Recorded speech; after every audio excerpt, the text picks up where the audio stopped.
Hey, it's Jenna from Sweet Mom Bod. Welcome. Today we are chatting about one of my favorite topics to talk about, core and pelvic floor rehab post-baby. Whether you had your baby a couple days ago, a few weeks ago, a few months ago, a few years ago, this can be relevant, especially if you're dealing with any kind of issues like leaking or diastasis recti or pelvic organ prolapse or just overall weak core and pelvic floor issues.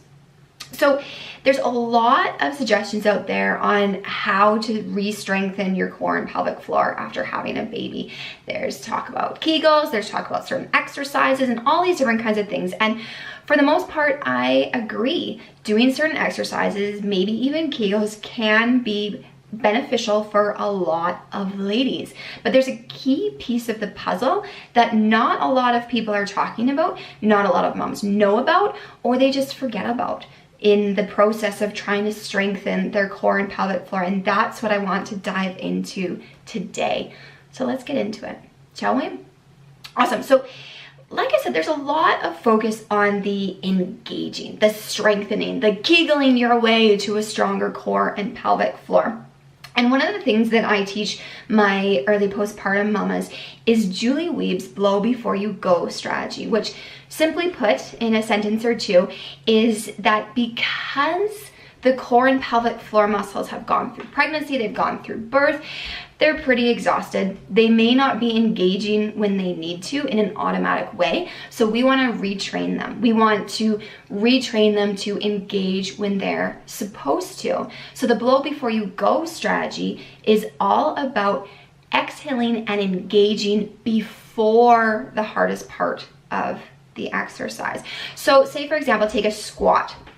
When you're in the lowest part of a squat, before you would come up, you would pause, exhale and engage, blow before you go, and then come up. That way your muscles are firing, they're on before the hardest part of the exercise. And over time, the idea is that this will become automatic again. But when you are early-ish postpartum, sometimes this really isn't an automatic thing. So we want to retrain the re-engagement. But here's the key piece of the puzzle that a lot of mamas have trouble with, and that is they need to learn to inhale and relax. It's not just about the exhale and engage and getting stronger and tighter and engage, engage, engage. You need to learn how to inhale and relax to get the most strength and function back from your core and pelvic floor, because in all honesty, how well you can exhale and engage is determined by how well you inhale and relax before you try to exhale and engage. If you think about it, if your muscles are constantly on, constantly tight, you're constantly going from this like little bit engaged instead of fully relaxed position, you're not gonna get as much strength and power. You can think of it like a bicep curl. I often use this example, that if you're going from this position, this kind of like half bicep curl position, and just curling like this, you're not gonna get as much strength and power than if you relax your arm fully and then go into that bicep curl. Same rules apply for your core and pelvic floor. We want you to relax and release and then engage. The interesting thing with this is that a lot of ladies that are experiencing issues, especially issues related to leaking with certain kind of exercises or sneezing or laughing or things like this, they think that it's because they have a weak core and pelvic floor and they need to strengthen it up. So they're doing their Kegels, they're doing their core exercises, and it's not getting any better.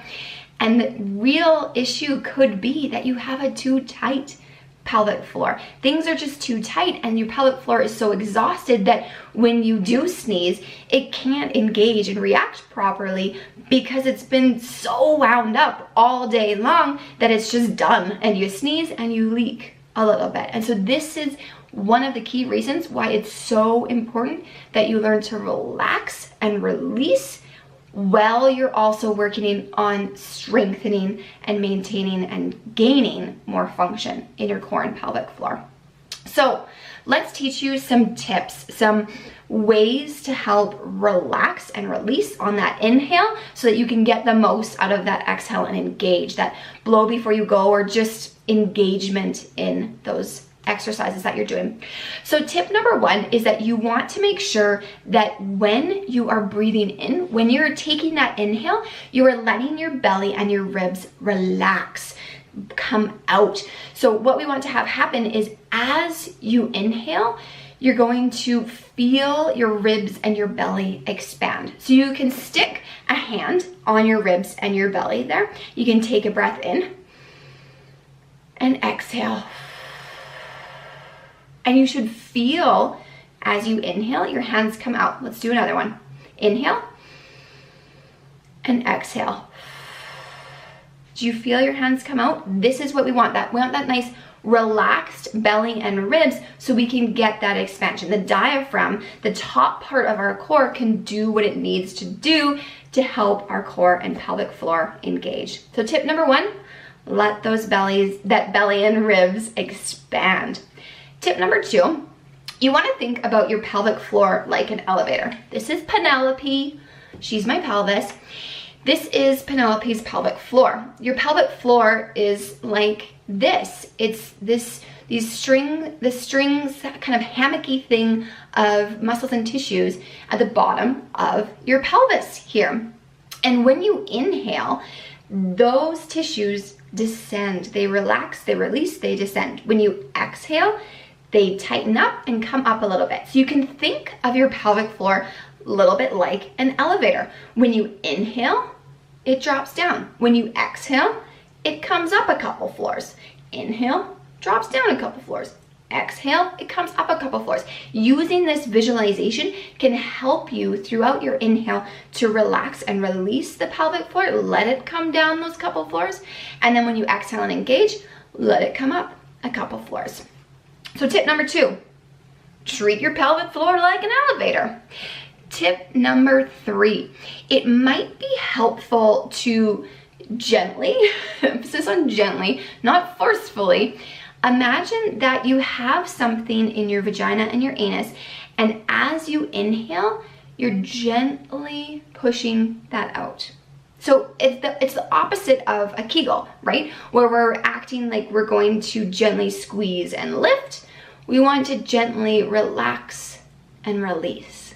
That's what we want to think about when we're getting that inhale. We want to get that full release so we can get as much engagement as possible through that exhale. And then the last tip is another visualization coming from the world of hypnobirthing, which is a style of going through labor and delivery in hopefully as positive experience as possible, helping you deal and manage the pain involved in it. And in hypnobirthing, they have this tip where to help you relax and release your pelvic floor throughout birth, to help let the baby come through the birth canal, they use the image of a flower blooming. So you can think about your pelvic floor relaxing and releasing like a flower blooming, opening up. All these ideas are just some simple ways that you can incorporate into your workouts, into your early core and floor connection breath, where you're trying to get back into engaging the core, like having that inhale, releasing, and then exhaling and having that gentle engagement of your transverse abdominis, doing that gentle Kegel. Make sense? So it's not just about the exhale and engage, the exhale and engage, the exhale and engage. There's a lot of talk about that. There's a lot of talk about strengthening. And yes, we want to get that exhale and engage down pat. But in order to get the most out of that exhale and engage, we need to inhale and release first. So we want to work on both. The inhale and release is just as important, if not more important, than the exhale and engage. Cool beans? Cool beans. Awesome. So as you're practicing engaging, as you're working on strengthening your core and pelvic floor, do not forget about the inhale and release. I hope you enjoyed this video. If you would like more helpful tips on postnatal healing and wellness and just feeling like yourself again after having a kiddo or kiddos, head over to sweetmombod.com to get more awesomeness. And if you liked this video, please share it with your friends. I'll catch you later. Bye.